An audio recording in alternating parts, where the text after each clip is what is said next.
Presiden Jokowi menyentil perilaku pejabat Ditjen Pajak dan Bea Cukai yang belakangan jadi sorotan masyarakat karena suka pamer harta, kuasa, dan hedonis. Jokowi minta para pejabat didisiplinkan. Lalu langkah apa yang akan dilakukan segera oleh Kementerian Keuangan? Kita akan tanyakan kepada staf khusus Menteri Keuangan bidang komunikasi strategis Justinus Prastowo. Selamat petang, Pak Justinus. Selamat petang, Mbak. Pak Justinus, ini kan Presiden Jokowi sangat menyoroti betul kasus ini, bahkan sampai menyentil agar didisiplinkan. Ini betul-betul menyentil Kementerian Keuangan ya, Pak Justinus? Kami rasa himbauan Presiden, ajakan ini adalah ajakan untuk kita semua, para penyelenggara negara yang merupakan pelayan publik untuk kembali pada komitmen sebagai pelayan publik. Ini pun juga sudah ditegaskan dalam beberapa aturan pedoman etik bahwa pegawai negeri sipil, penyelenggara negara, memang punya norma atau pedoman etik untuk fokus pada pelayanan. Tentu harus sensitif dan peka terhadap mereka yang dilayani, bukan sebaliknya. Jadi kami tidak merasa ini khusus pada Kementerian Keuangan, tapi lebih ajakan, seruan, dan juga peringatan untuk semua. Dan kami rasa ini sejalan dengan apa yang ditegaskan Ibu Menteri Keuangan, bahwa Kementerian Keuangan pun juga mengecam dan tidak menolerir Tapi mungkin ini, perilaku. Ya. Pak Justinus, mungkin ini tadi kan Presiden ini sangat spesifik ya menyebutkan Bea Cukai dan juga Dirjen Pajak begitu yang disoroti dalam kasus hedonis, terutama dalam kasus Rafael Alun Trisambodo ini. Ya, itu kan karena memang ada dua peristiwa yang sedang terjadi belakangan dan kebetulan melibatkan pegawai pajak dan pegawai bea dan cukai. Tapi kami melihat, kami juga sudah merespon dengan cukup baik secara proper.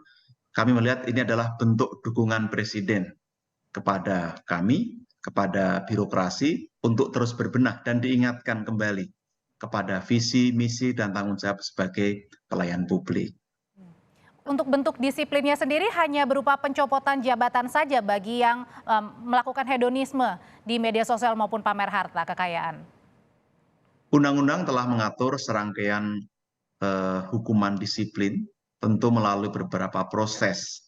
Maka kita mengikuti aturan yang ada, melakukan pemeriksaan dan lain-lain, dan pada gilirannya nanti akan disampaikan pada publik hasil atau hukuman apa yang memang sesuai. Kami tidak akan berprasangka buruk, tapi kami ikut aturan. Tapi lebih-lebih kami dari awal sudah menyatakan kita mengecam, tidak menoleransi, sekaligus menginstruksikan sejak awal seluruh pegawai Kementerian Keuangan harus menjaga perilaku dan gaya hidup di publik. Itu sudah lama kita atur dalam pedoman kode etik, Mbak.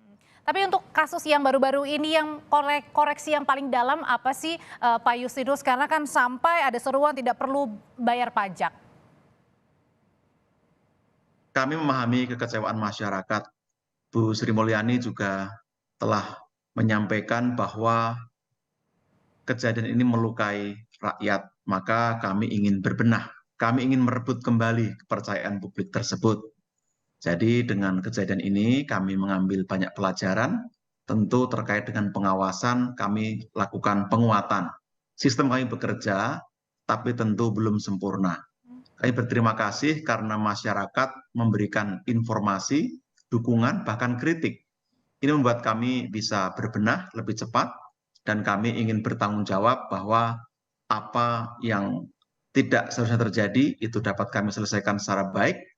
Dan dengan komitmen ke depan, kita akan menjadi pelayan publik yang tentu juga lebih baik. Kalau hukuman sanksi terberatnya di dalam internal Kementerian Keuangan, Pak Justinus, bagi yang pamer harta maupun kuasa, adakah? Selain pencopotan? Sebenarnya, ya, undang-undang dan peraturan pemerintah juga telah mengatur.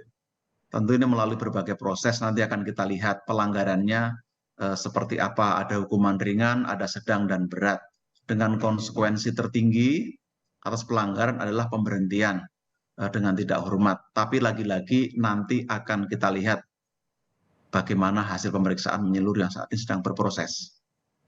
Oke, nah untuk tindakan yang segera yang akan dilakukan Kementerian Keuangan atau terutama dalam hal ini Bu Sri Mulyani untuk bisa bersih-bersih berbenah di Kemenkyu, apa Pak Justinus? Terhadap dua orang yang kemarin diindikasikan melakukan pelanggaran, telah kita panggil untuk diperiksa dan saat ini sedang berlangsung. Kita terus mengumpulkan informasi, melakukan pengecekan lapangan, dan nanti akan kita lihat hasilnya seperti apa. Secara internal juga telah dilakukan instruksi untuk menjaga dan taat pada aturan, pada pedoman kode etik, sekaligus memperkuat pengawasan melekat dalam 3 layer oleh atasan langsung, oleh unit kepatuhan internal masing-masing eselon 1, dan oleh Inspektorat Jenderal. Kami juga telah koordinasi dengan KPK dan PPATK untuk memastikan kami bisa mengumpulkan informasi lebih awal secara menyeluruh sekaligus dapat melakukan tindak lanjut yang komprehensif, Mbak. Ya, bersih-bersih sedang dilakukan di lingkungan Kementerian Keuangan terkait dengan pamer harta kekayaan maupun juga harta kekuasaan. Terima kasih Staf Khusus Menteri Keuangan Bidang Komunikasi Strategis Pak Justinus Prastowo. Sehat selalu Bapak.